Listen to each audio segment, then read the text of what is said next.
Hello. Bon, voilà, c'est le bilan. Le bilan des 7 mois en Guadeloupe. Je devais faire le bilan des 6 mois, j'avais fait celui des 3 mois. Je devais faire celui des 6 mois et puis le temps est passé, et j'ai rien vu venir, du coup je ne l'ai pas fait. Je me dis bon, 7 mois, il est temps que je me réveille, sinon j'en ferai plus jamais. Pas grand chose a changé depuis les mois qui ont passé là. Bientôt 4 mois de plus depuis le précédent bilan, enfin même plus de 4 mois. Et puis, en fait, tout ce que j'avais dit précédemment dans le bilan des 1 mois, puis dans le bilan des 3 mois, rien ne s'est démenti, à vrai dire. Rien ne s'est démenti. Ce que j'avais constaté, rapporté est toujours vrai, donc je ne vais pas tout répéter, bien sûr. Il y a quelques aspects quand même où ça vaudrait le coup de revenir puis de mettre un peu à jour. J'avais par exemple évoqué brièvement les sargasses dans une petite vidéo. Là, on était allé au restaurant chez Pimpin et puis j'avais évoqué les sargasses, il y en avait un petit peu et bon, moi c'était une première approche des sargasses. Je dois dire que le temps a passé et que la saison des sargasses a bien démarré ensuite. Et ça a pris des proportions bien plus importantes que ce que j'avais pu constater sur le moment. Donc les sargasses, oui, c'est un vrai sujet. On faisait de la voile du côté de Petit-Bourg. On a fait des leçons de voile pour apprendre le catamaran avec Noé. Et puis aux alentours de septembre, non, je dis une bêtise, c'était pas septembre, juin, aux alentours de juin, on a arrêté d'en faire, avant les grandes vacances en fait, parce que là, il y avait une telle accumulation de sargasses sur le bord de mer, là où se situe la base de voile, que c'était vraiment plus praticable. Il faut voir que quand tu rentrais dans l'eau, jusqu'au nombril, tu avais une espèce de soupe d'algues qui allait de tes orteils jusqu'à hauteur du nombril et tu naviguais comme ça dans une sorte tu marchais dans une sorte de marée noire sur une dizaine de mètres depuis le rivage. C'est très malodorant, très inconfortable, c'est vrai. Alors, évidemment, quand le seul inconfort se limite à te dire je vais arrêter de faire de la voile, ça va quoi, c'est pas gênant. Tu attends qu'elles s'en aillent et puis tu y retournes quand elles ne sont plus là, parce qu'elles ne sont pas toujours là, puis elles changent d'endroit aussi, elles peuvent être là un jour massivement, puis la semaine d'après plus du tout, enfin voilà, c'est très évolutif. Mais en tout cas, les sargasses, oui, massives, des arrivées massives, pas partout sur l'île, donc un jour là, tantôt l'autre, c'est assez imprévisible, même si avec les satellites, ils voient arriver les bandes sargasses comme ça depuis le large, mais en tout cas, c'est très nauséabond, ça sent très mauvais. Donc ce qui nous a amené à la réflexion, c'est de se dire, si vraiment on était dans la position de quelqu'un qui voulait investir et acheter quelque chose en Guadeloupe pour y vivre, en fait on éviterait le bord de mer. On éviterait le bord de mer. Alors bien sûr c'est super d'être au bord de la mer quand il fait beau, et ici il fait toujours beau, mais on éviterait le bord de mer parce que quand les sargasses arrivent, ça devient invivable, tout simplement invivable, quoi. Alors même les objets électroniques, etc., sont complètement oxydés par les vapeurs que dégagent les sargasses quand elles pourrissent. Donc les sargasses, ça fait peut-être au moins 10 ans que c'est un fléau dans les Caraïbes. Et donc les gens qui habitent vraiment sur le rivage, ils en pâtissent énormément. Pour autant, c'est pas évident de vendre sa maison et de tout remettre en cause. Donc voilà. L'inconfort de devoir arrêter la voile, c'est vraiment négligeable face à ce que vivent ces gens-là.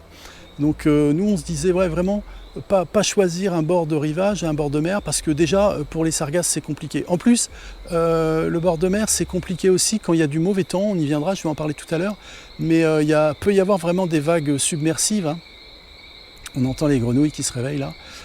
Peut y avoir des vagues submersives, et donc quand tu habites vraiment au bord, tu risques d'être non seulement incommodé par l'odeur des sargasses, et puis en plus tu vas avoir des vagues qui peuvent surgir, recouvrir les routes, rentrer chez toi. Donc le bord de mer, au final, si c'est joli quand on y passe, c'est peut-être pas une bonne idée pour habiter. Ce que j'avais évoqué rapidement aussi, c'était le danger des scolopendres. Donc on n'en avait pas encore trop vu quand j'en avais parlé dans les 3 premiers mois. Là je dois dire que au cours des mois qui ont suivi, on en a vu beaucoup. Des petits, des gros, mais surtout des petits. Donc ces petits scolopendres qui font aller 3-4 cm, qui sont vifs, qui marchent vite, qui ont la tête bleue et orange. Donc c'est assez joli malgré tout à regarder, mais par contre c'est assez dangereux, enfin douloureux quand ils te mordent et qu'ils te piquent. C'est pas agressif, le scolopendre n'est pas agressif. Par contre, s'il est sur toi et puis quand tu veux le chasser avec ta main, ou alors que tu roules dans ton lit et puis que tu l'écrases, là il va se rebiffer, il va te mordre et il va te piquer, il va faire les deux. Et alors ça fait très mal. Paula s'est fait mordre et piquer dans le cou. Elle avait un scolopendre là à l'arrière du cou, dans la nuque. Et quand elle a voulu le chasser, elle a fait comme ça, comme on fait avec un moustique, hein. Elle a tapé parce qu'elle sentait une petite démangeaison, un petit passage comme ça. Et de fait, dès qu'elle a tapé, l'animal s'est rebiffé, hein. Il l'a mordu et puis piqué. Ça lui a fait mais vraiment très très mal, hein. Bon voilà, j'ai parlé des sargasses, j'ai parlé des scolopendres. De quoi je pourrais parler? C'est les petites choses désagréables qui nous ont frappés, hein, durant ces mois-là. Mais bon, après, franchement, je préfère à la rigueur les scolopendres que les frelons, hein. On avait des frelons là d'où je viens. Le frelon, ça vole. Quand tu l'as dans la maison, c'est un peu stressant à faire sortir. Le scolopendre, il rampe, il marche, donc tu arrives à lui mettre un coup de pied, quoi. C'est plus facile.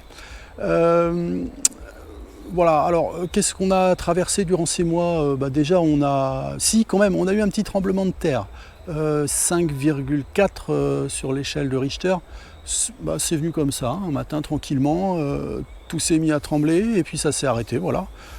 Ici ça ne perturbe personne, hein, c'est habituel, c'est arrivé une fois, voilà. C'était pas une première, on avait déjà eu un tremblement de terre une fois dans le centre de la France, ça peut paraître bizarre mais ça nous avait impressionné. Bon là il était ni plus ni moins qu'équivalent, hein, mais bon quand même un petit séisme. On a changé de climat, on est passé de la saison sèche à la saison des pluies, hein. Il y a carême, c'est la saison sèche, et puis il y a hivernage, c'est la saison des pluies. Donc il pleut un peu plus, mais c'est vraiment pas la mousson, quoi, hein.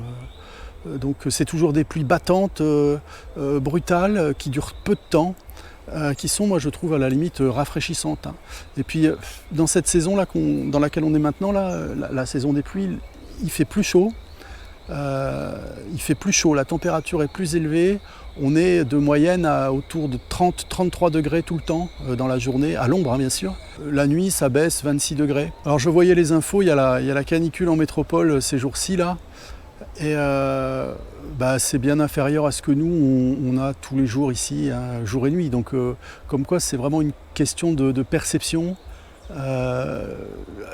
Ici, il fait particulièrement chaud cette année, hein. Les gens qui vivent depuis longtemps ici nous le disent, les gens qui sont d'ici nous disent il fait particulièrement chaud. Normalement, on a 30 degrés. Là, on dépasse 33 degrés. On a eu 33,7 hier, voilà, à l'ombre. Ça reste très très agréable. C'est pas du tout une chaleur écrasante, même si parfois, bon, on la ressent quand même à longueur de journée. On peut apprécier aussi la clim et ça peut faire du bien, ou de se jeter dans la piscine, hein, tout simplement, puisque ça c'est vraiment agréable. Voilà pour le climat. Alors pour ce qui concerne le climat, quand même on est aussi rentré dans la période cyclonique. Donc il y a quelques semaines là, il y a un cyclone qui est venu du large de l'Atlantique et qui se dirigeait vers les Caraïbes. C'était un cyclone de classe 5, un des plus puissants, un des plus forts, hein. Il a dévié sa route et il est passé 200 à 300 km au sud de la Guadeloupe. Il est passé sur l'île de Cariacou qu'il a complètement ravagée. C'est une petite île, hein, avant de continuer sa route vers l'ouest. Donc les Guadeloupe, Martinique, etc. ont été épargnés, même si alors, il y a quand même eu de la houle, il y a quand même eu des petites submersions marines sur les routes en bord de rivage, comme je le disais précédemment. Voilà, mais c'est passé au sud. Ça, c'était le premier épisode. Alors on suit ça sur les applications de météo là, en live, hein. Moi j'utilise une application pour la navigation qui s'appelle Windy et qui a une fonctionnalité de suivi des ouragans, donc on les voit arriver de loin et on a des précisions assez précises sur leur trajectoire. Bon, si ça passe clairement sur toi, tu attends, hein, tu te mets à l'abri et tu attends. On a fait des provisions. Il faut faire des provisions dans cette saison-là. On a des provisions d'eau, On essaye de maintenir toujours 7 à 8 packs d'eau d'avance. On a des pâtes, on a du gaz, donc avec de l'eau, des pâtes, du gaz, t'es sauvé quoi. Mais voilà, il faut se faire à l'idée. Ça passe assez vite, hein. C'est pas des phénomènes qui vont durer des jours et des jours, parce que ça passe vite hein, par définition. Pour autant, si ça te passe vraiment dessus, bon, ça peut vite être problématique, hein. Suite au passage de ce premier cyclone, on a eu ensuite une tempête tropicale. Alors tempête tropicale, c'est moins fort. Par contre là, elle est passée sur nous vraiment. Donc on était en plein dans la trajectoire. Ça souffle, tu as du vent, tu as des pluies torrentielles pendant une journée. Et puis le lendemain, c'est oublié quoi, hein. Mais voilà, on avait de la chance. Là, c'était nous sur notre trajectoire uniquement une tempête. C'est déjà une bonne tempête, hein, mais c'est pas menaçant au point d'être dangereux quoi. Ça l'est beaucoup moins que le cyclone. Donc là, on sait qu'on est dans cette saison cyclonique pour quelques mois, hein, ça va durer jusqu'à peut-être octobre-novembre. Il faut surveiller, il faut être préparé et puis il ne faut pas trop se stresser, quoi. Bon, alors dit comme ça, hein, si je fais le bilan des 7 mois et qu'on se dit, mais attends, alors il nous parle des sargasses, c'est catastrophique, il nous parle des scolopendres qui vous grimpent dessus, qui vous piquent, il nous parle des tremblements de terre, il nous parle des ouragans. Est-ce qu'il est bien lucide ce garçon-là pour dire que c'est vraiment génial la Guadeloupe? Bah oui, il est lucide, hein, ici c'est génial. C'est juste un mode de vie qui est différent, avec des contraintes qui sont différentes et qu'il faut apprendre à intégrer. Bon, il faut rester humble aussi quand tu sais qu'il va pleuvoir. Tu vas pas te trimballer, tu vas pas te promener en forêt, tu vas pas au bord des rivières, quoi. On a vu le cas là tout récemment de vacanciers, alors moi je les comprends aussi, même si c'est pas excusable, mais de vacanciers qui viennent pour 10 jours de vacances en Guadeloupe et qui ont envie d'intensifier leur séjour au maximum, de profiter de tout à fond. Alors c'est vrai que si sur tes 10 jours, tu as 1 ou 2 jours de tempête tropicale, ça te fait un trou dans l'emploi du temps, tu vois. Ces gens-là, parfois, ils ont la mauvaise idée de se dire on va quand même aller voir des cascades, parce que c'est tellement beau les cascades. Alors quand il a plu, c'est une très mauvaise idée, les cascades, les rivières, même la forêt, hein. Parce qu'en fait l'eau peut monter très brutalement, de manière très soudaine, et tu n'as pas forcément d'échappatoire, tu ne peux pas te réfugier, et tu te retrouves vraiment en péril, hein, parce que tu as des cascades qui forment des canyons dans la roche et tout, tu ne peux pas t'échapper, hein. Il y a des vacanciers qui, malgré le risque, alors soit ils ne le connaissent pas, ils n'ont pas été avertis, soit ils le connaissent et puis ils se décident à le braver. Malgré tout, malgré ce risque-là, tu as des vacanciers qui vont quand même aux cascades, qui se trouvent coincés, et on voit l'hélicoptère de la gendarmerie passer, et puis 2 heures après on voit sur les réseaux élitreuillage d'une famille qui s'est retrouvée coincée, la noyade évitée de justesse. De la même manière que si tu ne connais pas la montagne, que tu n'y es jamais allé, que tu ne connais pas la neige, que tu n'as aucun repère, si tu y vas et que tu ne te méfies pas, tu peux très vite te mettre en danger, parce que des choses qui semblent évidentes pour des locaux, toi tu les as pas, ça t'effleure même pas l'esprit, quoi. Donc voilà, ici c'est pareil, il n'y a pas de neige, hein, par contre les gens qui vivent ici et qui sont jamais partis n'en ont jamais vu, hein. D'ailleurs souvent ils ont envie de partir pour voir de la neige et du froid parce qu'ils ne savent pas ce que c'est. Donc voilà, non, la Guadeloupe, pour résumer, c'est pas dangereux, pas plus dangereux qu'ailleurs en fait, chaque région a ses risques, hein. Ce qu'il faut, c'est rester humble et essayer de comprendre comment ça fonctionne avant de se lancer dans des péripéties, quoi. Voilà, essayer de comprendre comment ça fonctionne, discuter avec les gens qui sont d'ici, qui vont t'expliquer ce que tu peux faire, ce que tu peux pas faire. Et puis voilà, c'est un milieu qui est complètement incroyable. Alors j'ai fait un petit peu le tour, hein, comme ça, des choses que je voulais mettre à jour par rapport aux vidéos précédentes, parce que j'avais seulement effleuré les sujets et vu que j'avais pas encore trop de recul, là je commence à avoir une visibilité sur une période un peu plus longue, hein. Ça me paraissait intéressant de revenir là-dessus. Alors autrement, qu'est-ce qui nous a surpris comme ça durant ces mois-là et dont j'avais pas parlé? Par exemple, c'est les cyclistes ici, le cycliste il est vénéré. Il y a beaucoup de sportifs qui font du vélo sportif, hein, vraiment la course, et alors ils roulent sur les 4 voies. Donc ça au début ça peut surprendre, hein, parce que nous on n'est pas habitués, hein, les vélos sur les 4 voies, ici c'est monnaie courante en fait. C'est comme ça, les cyclistes sont aussi sur les 4 voies, ils sont partout et les gens ne les mettent pas en danger, hein. Même sur les petites nationales, départementales, tu ne vois pas de voitures qui prennent des risques pour doubler un cycliste, les gens patientent.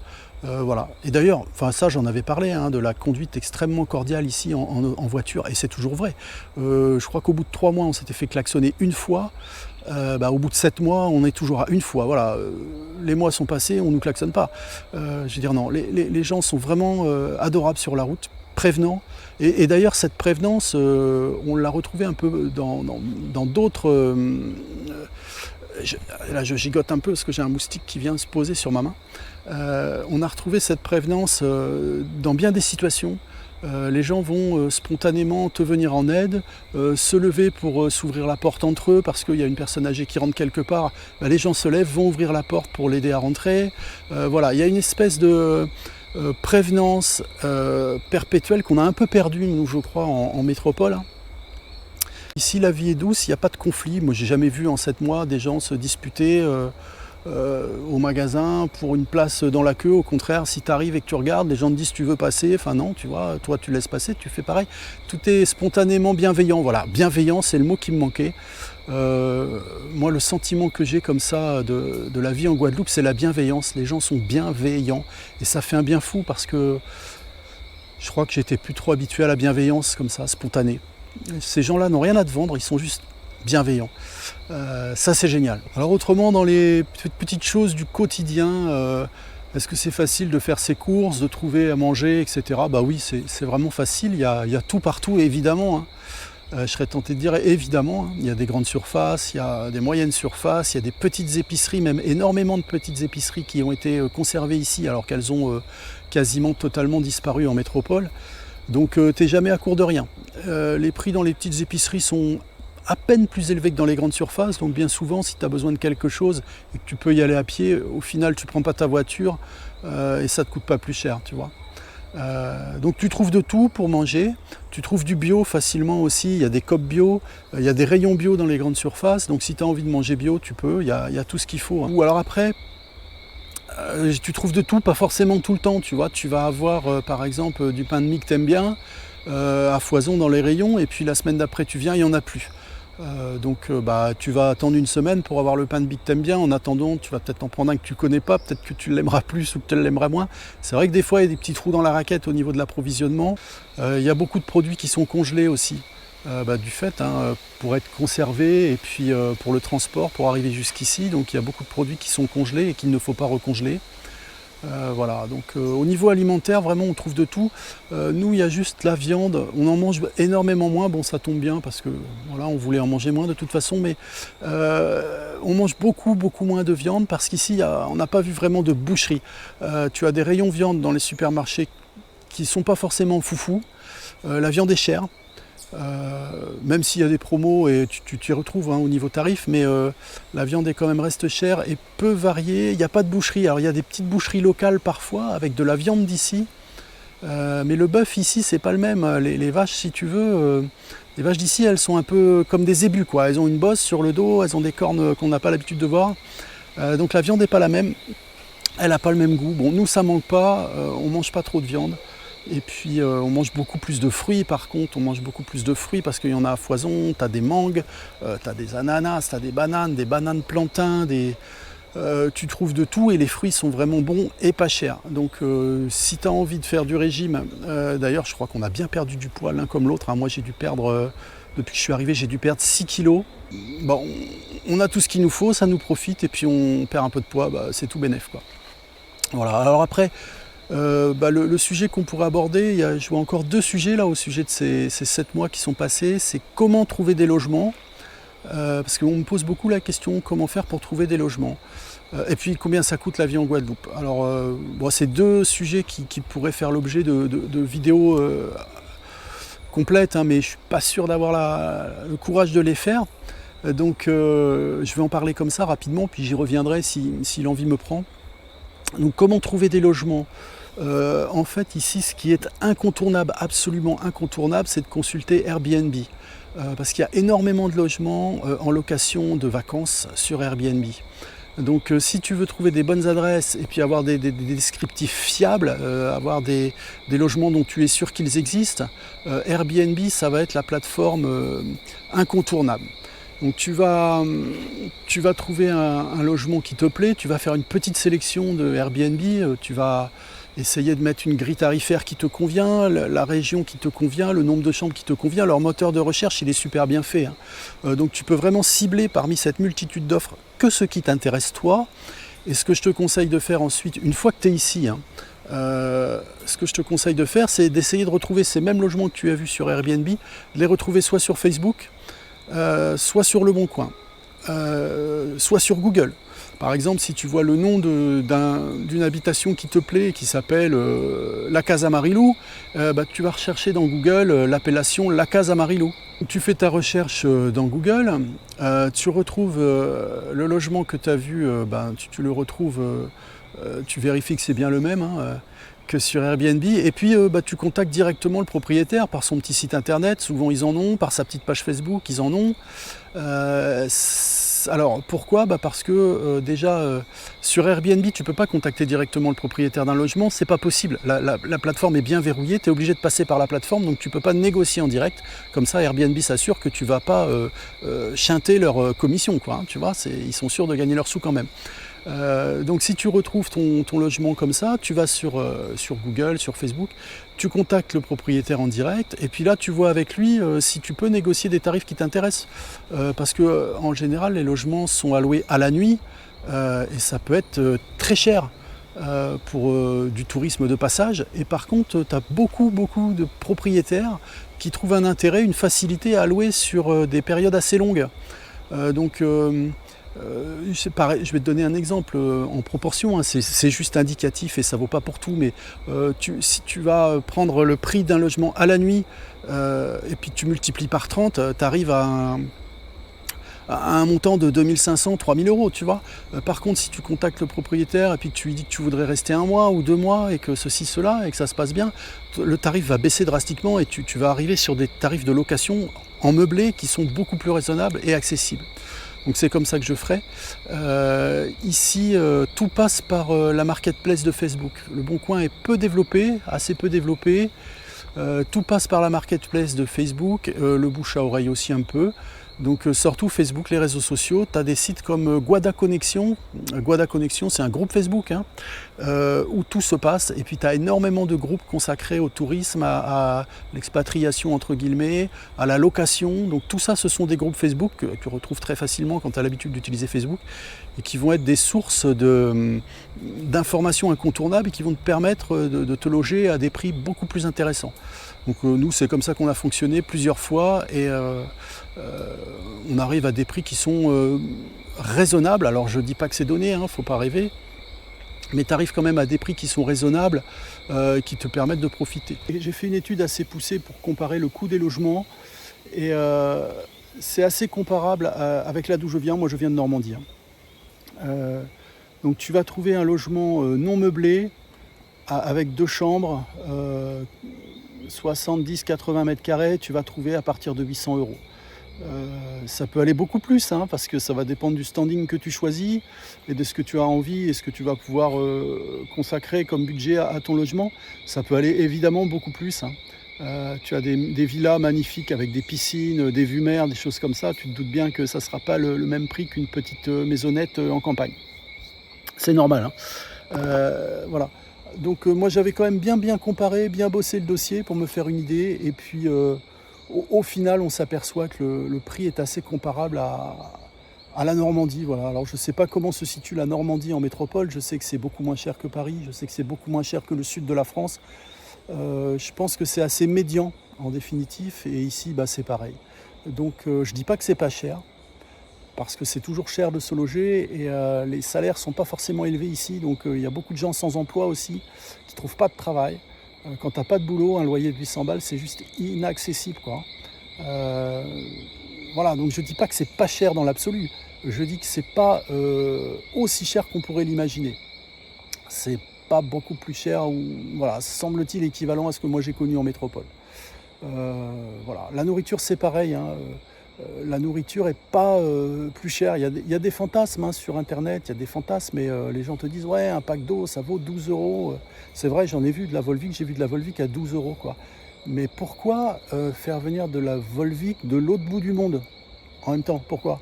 Tu vois, d'autant que tu sais maintenant que la Volvic elle n'est pas si bonne que ça, hein. La cristalline elle est plus chère aussi ici. Nous en métropole on a la cristalline qui est l'eau d'entrée de gamme dans les supermarchés. Ici elle est plus chère, mais c'est normal, elle n'est pas d'ici, elle vient en bateau, elle traverse la moitié de la planète, j'exagère, mais voilà. Par contre si tu prends de l'eau qui est vendue localement, elle n'est pas plus chère. On est à 28 centimes le litre d'eau en bouteille. Voilà, si ça peut te donner un chiffre précis, tu compareras avec ce que tu achètes si tu en achètes. Ici, l'eau en bouteille, c'est au plus bas 28 centimes le litre. Voilà, les aliments, on ne dépense pas plus cher pour l'alimentation ici qu'en Normandie. On a le budget équivalent. D'ailleurs, je vais te dire, on a le même budget ici que celui qu'on avait en Normandie. Donc, le niveau de vie me semble le même. On mange moins de viande, donc au point de vue alimentaire, c'est vrai que ça fait quand même une petite baisse de budget. C'est cher, hein, la viande dans ton budget, donc là, on en mange moins. L'alcool est une bonne nouvelle puisque les vins sont pas plus chers ici qu'en Normandie. Tu veux trouver du rosé, du rouge, du bordeaux, il y a tout dans les magasins, il y a des caves. Non seulement il y a des cavistes, mais dans les grandes surfaces, tu as aussi de l'offre. Et puis il y a le rhum qui est d'ici. Le rhum, c'est 10 € le litre. Bon, quand on a bu un litre, ça t'a emmené un bout déjà. Hein. Donc ça, c'est pas cher. Il y a de quoi se faire des petits apéros sympas. Tu te fais cuire des petites bananes plantains, tu les fais frire à la poêle avec de l'huile. Quand elles sont bien mûres, c'est hyper sucré. Tu te mets un petit rhum avec une petite cuillère à café de miel du pays. Le miel est pareil, il est au même prix qu'en métropole. Et il est bon, mais alors, tu te mélanges tout ça et puis voilà, tu fais un petit apéro bonheur pour pas cher. Voilà, écoute, je pense que je vais m'arrêter là. J'ai fait pas mal de coupures, donc je sais pas combien de temps dure la vidéo. Quand j'aurai fait le montage, j'en saurai plus. Voilà, je pense que j'ai à peu près parlé de tout.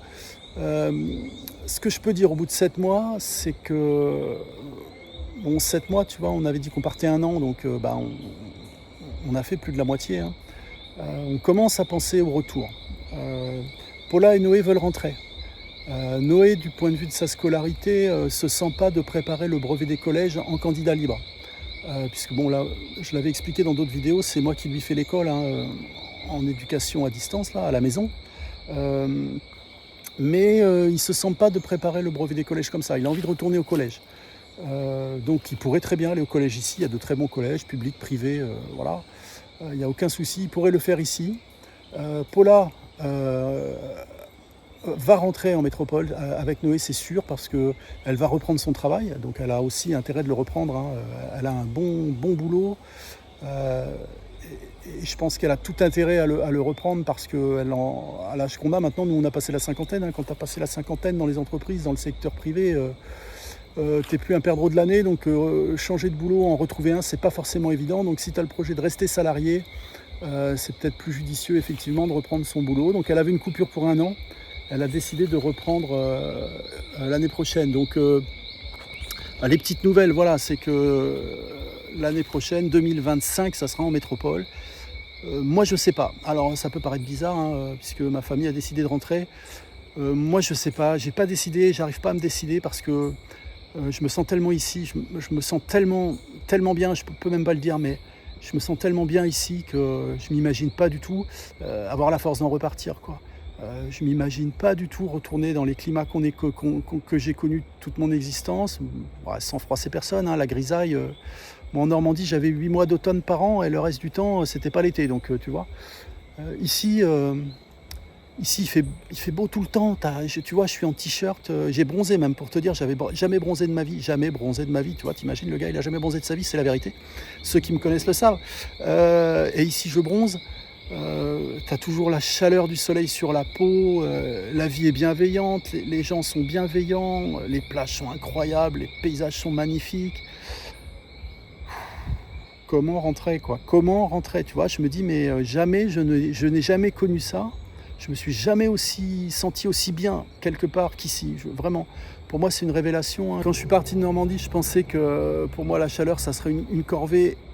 Pas du tout, quoi. J'adore ça, j'adore cette chaleur, j'adore me baigner. En Normandie, la dernière fois que je m'étais baigné, c'était en 2003, tu vois, la canicule, hein, parce que sinon, bon, évidemment, si tu viens en vacances en Normandie, tu te dis c'est près de la mer, tu vas faire un effort, tu vas te baigner, mais l'eau, elle est à 15 degrés. Voilà, t'as tout compris. Donc pour moi, ça va être un déchirement de quitter cet endroit, quitter ces gens aussi, les gens d'ici, ça va être un déchirement. J'arrive pas à me faire à l'idée, donc j'ai rien décidé, je sais pas ce que je vais faire. Je vais peut-être m'offrir une année de plus, moi, tu vois. Je vais peut-être m'offrir une année de plus, on en discute et je suis pas pressé de reprendre le travail, donc je vais peut-être m'offrir une année de plus ici, je sais pas je sais pas de quelle façon, parce que le budget serait pas le même, tu vois. Quand tu es seul, toutes tes charges fixes, elles se divisent pas, hein. Donc la voiture, elle te coûte aussi cher que tu sois seul ou à deux, l'assurance aussi, le logement aussi, à moins de prendre un logement plus petit. Euh, mais tu as envie de te faire plaisir aussi, donc voilà. Il faut que je calcule tout ça, mais en tout cas, ce que je peux te dire, c'est que parfois ça arrive, t'as pas envie de repartir. Alors, tu sais, ici, il y a des flamboyants, c'est des arbres magnifiques, je t'en montrerai à l'occasion. Je ne sais pas si je l'ai déjà fait dans d'autres vidéos. C'est des arbres majestueux, très très grands, et qui font des floraisons flamboyantes, hein, d'où leur nom, soit rouges, très très rouges, euh, plus rarement jaunes, et très très rarement bleus. Et il y a un petit proverbe, dicton ici, qui dit que celui qui voit en Guadeloupe un flamboyant bleu, il ne repart jamais. Bah écoute, j'ai eu cette chance, quoi, j'en ai vu un. Et alors, est-ce que c'est ça, malédiction, tu vois? Mais en tout cas, je me sens pas du tout à repartir, je me sens pas du tout à me réinstaller ailleurs. Voilà. Donc bah, c'est compliqué, hein, parce qu'il faut gérer ça, mais je partirai sans doute quand même. À un moment donné, je vais me dire, David, il faut que tu sois raisonnable. Mais pour l'instant, j'ai pas envie d'être raisonnable. Et puis ce que je fais, c'est que je t'invite à venir. Je t'invite à venir découvrir ces gens-là qui sont merveilleux. Je t'invite à venir découvrir ces paysages qui sont incroyables. Alors évidemment, si tu connais, que tu as parcouru le monde entier, et voilà, tu seras peut-être pas autant surpris que moi, mais moi, j'étais pas tellement sorti de l'Europe, hein. Donc, j'avais jamais ressenti ça, cette claque émotionnelle. Voilà, j'avais jamais ressenti cet amour que je ressens pour ce pays ici. Alors viens ici, fais-toi ton avis, tu regretteras pas, et puis bah, peut-être que tu pourras plus repartir par contre, donc méfie-toi. En tout cas, viens, je suis sûr que tu regretteras pas.